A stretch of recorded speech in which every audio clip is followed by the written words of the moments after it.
سلام بینندگان عزیز، خبرهای نوترین تاجیکستان و جهان را در برنامه اخباری آزادی پیشنهادی شما میکنیم. امروز هفتم مارس است و در این نشری برنامه من زرنگزی نوروزشاه شما را همراهی میکنم.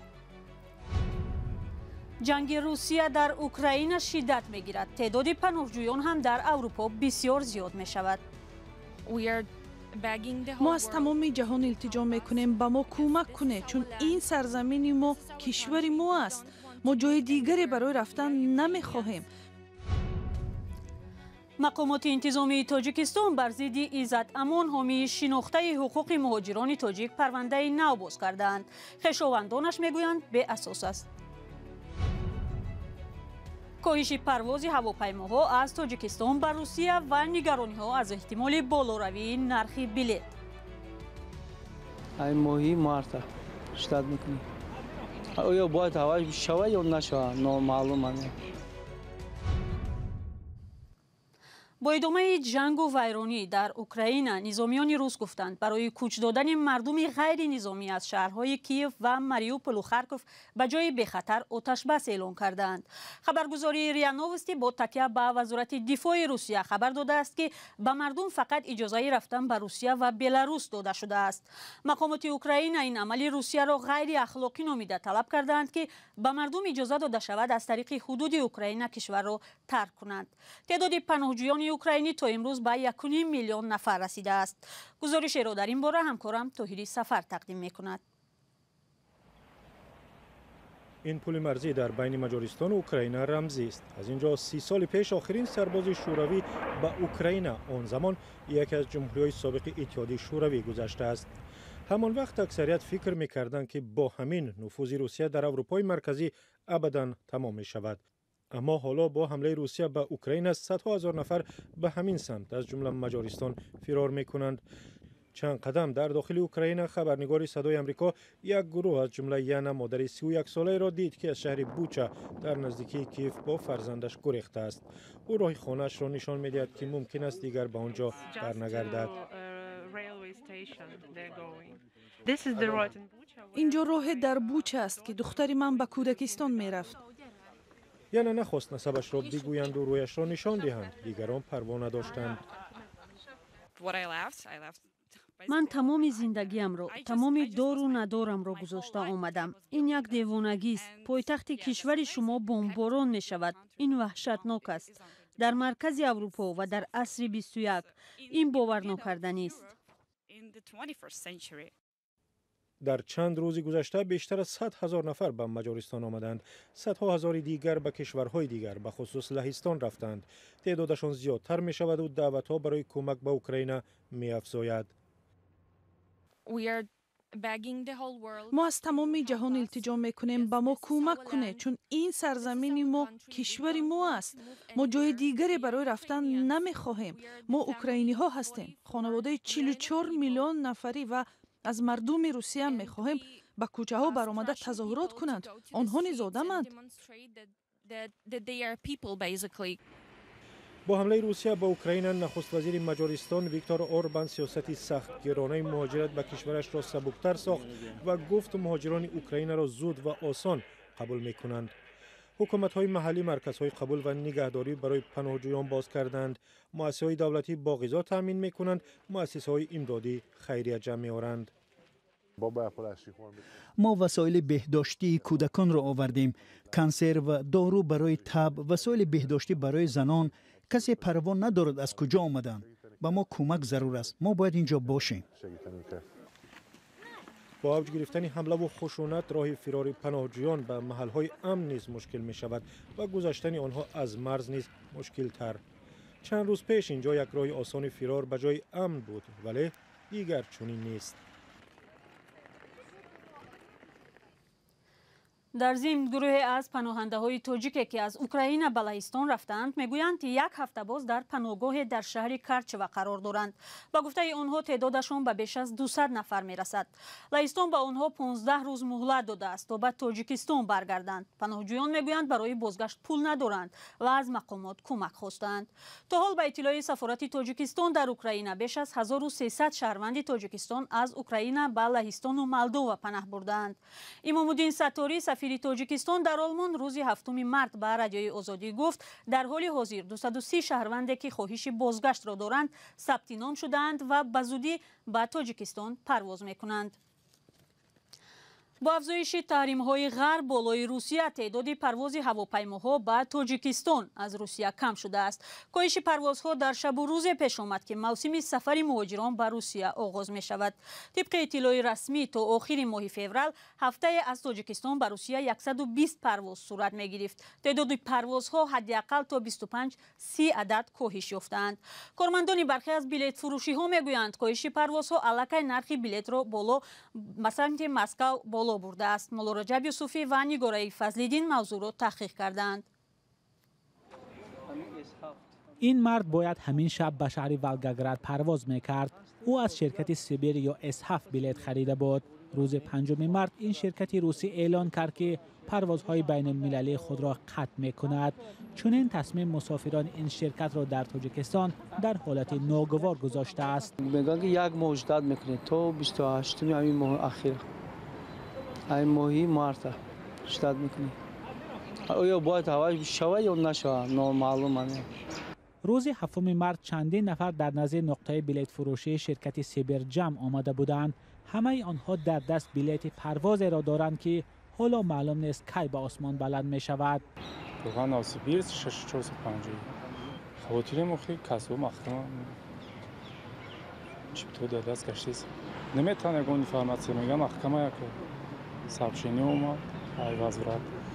مسئولین شرکت هواپیمایی سیبیر یا S7 در تاجیکستان به رادیوی آزادی گفتند فعلا همه پروازهایشان از تاجیکستان به روسیه منع شده است. با گفته مسئولین شرکت سبب قطع شدن پرواز این است که شرکت هواپیماهای آنها اساساً ایروبوس است که حالا تحت تحریم‌های اتحادیه اروپا قرار گرفته است. یعنی اگر این هواپیماها به تاجیکستان پرواز کنند ممکن است که مصادره شوند. مسئولین شرکت درباره تقدیر مسافرانی که چیپتا گرفتند میگویند که تلاش میکنند با پروازهای علاهده مسافران را از تاجیکستان به روسیه برند. رئیس آژانس اویاسیون شهروندی ماه فوریه امسال گفته بود هفته میان تاجیکستان و روسیه 120 پرواز صورت میگیرد. از این 20 پروازش به شرکت سیبر متعلق بود که حالا قطع شده است. شرکت اورالسکی اویالینی هم خبر داد که پروازهایش به شهر ساچی و راستاو ندانو را برای روزهای 4 و 5 مارس بیکار کرده است. علاوه بر این مسئولین فرودگاه خوجند گفتند 2 پرواز شرکت اورالسکی اویالینی به نیژنیکامسک و سراتوف هم لغو شدند. بر علاوه این پرواز هواپیما از دوشنبه به کراسنودار هم 1 هفته پیش بیکار شده بود. مسئولین آژانس اویاسیون شهروندی روز 7 مارس نخواستند موضوع را شرح دهند، ولی بر اساس حساب‌های پیشکی شمار پروازها میان تاجیکستان و روسیه در 10 روز اخیر حداقل 25-30 عدد کم شده است. پروازهای اساسی از جمله به شهرهای مسکو، سنت پترزبورگ، چلیابینسک، یکاترینبورگ و ارنبورگ همچنان ادامه دارند. با قطع شدن سفر طریق قطاره و نقلیات، پروازها وسیله اساسی رفت آمد میان تاجیکستان و روسیه هستند. مسافران اساسی مهاجران هستند که تعدادشان 1 میلیون نفر گفته می شود. با کاهش پروازها این نگرانی ها بیشتر شدند که نرخ بلیط به روسیه بالا می رود. هرچند مقامات وعده دادند که با بی اساس بالا بردن نرخ سفر اجازت نمی دهند. مولا رجب یوسفی، نگاره فضل‌الدین، آزادی، دوشنبه.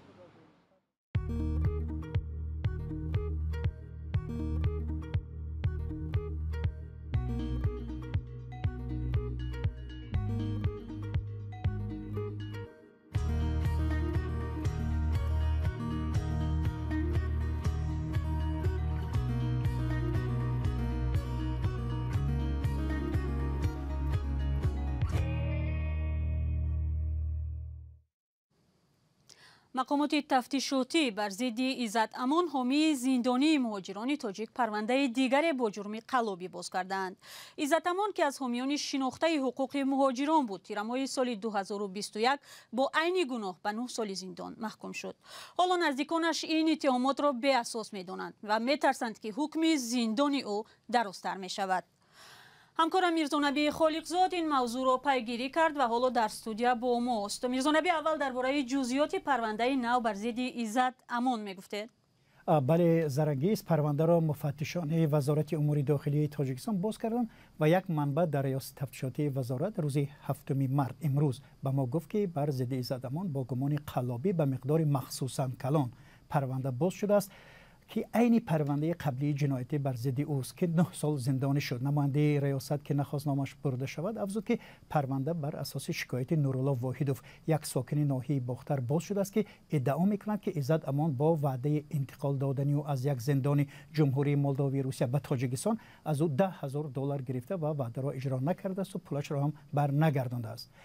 ولی کوشش های ما برای صحبت با دعواگر نورالله واحدوف نتیجه نداد، اما در یک ویدیوی دستکاری شده در شبکه یوتیوب او میگوید که با برادر عزت امان در زندان بوده است و این حامی حقوق او را فریب داد و $10,000 را از آن خود کرد. خب میرزا نبی، نظر خود عزت امان یا خویشاوندانش درباره این پرونده چی است؟ آنها درباره این دعوای نو چی میگویند؟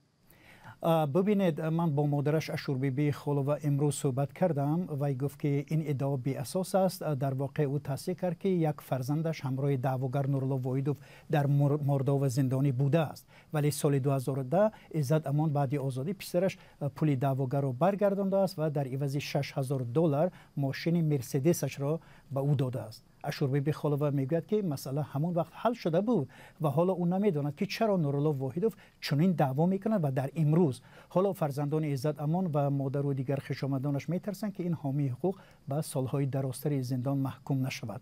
اگر در یاد بینندگان گرامی باشد، عزت امان را 19 اکتبر سال 2021 با گناه قلابی و یا از خود کردن پولی چند نفر به 9 سال زندان محکوم کرده بودند. خودش که یکی از منتقدان حکومت تایسان بود، میگوید که گناه نکرده است و برای دیگراندیشی‌اش او را به زندان انداختند.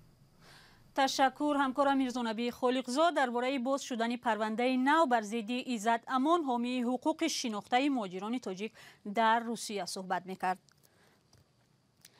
امسال روزی زن را صدها زن افغان دور از خانواده در جشن میگیرند. هزارها نفر دیگری که در افغانستان ماندند از بسیار آزادی های خود محروم شده این روز و روزهای دیگری خود را کنج خانه سپری میکنند. پس از سقوط حکومت کابل با دست طالبان باری نخست زنهای مهاجر افغان در دوشنبه عید مادر را جشن گرفتند. همکاران ما شهلای عبدالله و علیشیر ظریفی هم آنجا بودند. گزارش آنها را یکجا میبینیم.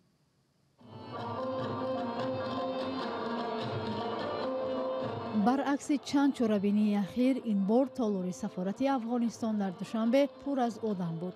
حضور گرم مهاجران افغان به ویژه زنها به خاطر تجلیل از روز مادر است که همه ساله 8 مارس جشن گرفته می شود. زنان افغان افزای کشور خود را با شعر تصویر کردند. دیدیم وحشت آمد و لبخند کوچ کرد، اوقات تلخ ماند به ما قند کوچ کرد. اهریمنان که یکسره در شهر ریختند، از کوچه کوچه کوچه خداوند کوچ کرد. بعد به قدرت رسیدن طالبان در افغانستان در سال 2021 زندگی زنان و دختران افغان به کلی تغییر یافت. طالبان در این مکتب‌ها را برای دختران صنف‌های بالایی بستند و زنان را از حق کار و آزادی‌های دیگر محروم کردند. به زنها هشدار دادند که برقع بر سر کنند و تنها از خانه بیرون نآیند. زنهای افغان چنین برخوردی طالبان را به طور گوناگون شرح دادند. چونکه میترسند، چونکه زنان افغانستان سوادشان بالاتر از طالبان هسته، از این خاطر نمیخواین و اونا فکر میکنن که در اسلام، البته اسلامی که طالب فالو میکنه، به زن حقی درس و حقی کار داده نشده، در حالی که در اسلام گفتن که درس به زن و مرد فرض است. اونا خودشان بی سواد هستند، اونا تحصیلات ندارن، اونا به می خاطر نمیخواین که افغانستان رشد کنه، خانم‌ها یا دختر خانم‌ها رشد کنن، استعداد خود نشان بدن، تحصیل کنن. طالبان بارها وعده دادند که به حقوق زنان در افغانستان احترام میگذارند و در این مکتب‌ها را برای دختران باز خواهند کرد، ولی وعده هایشان اجرا نشده است.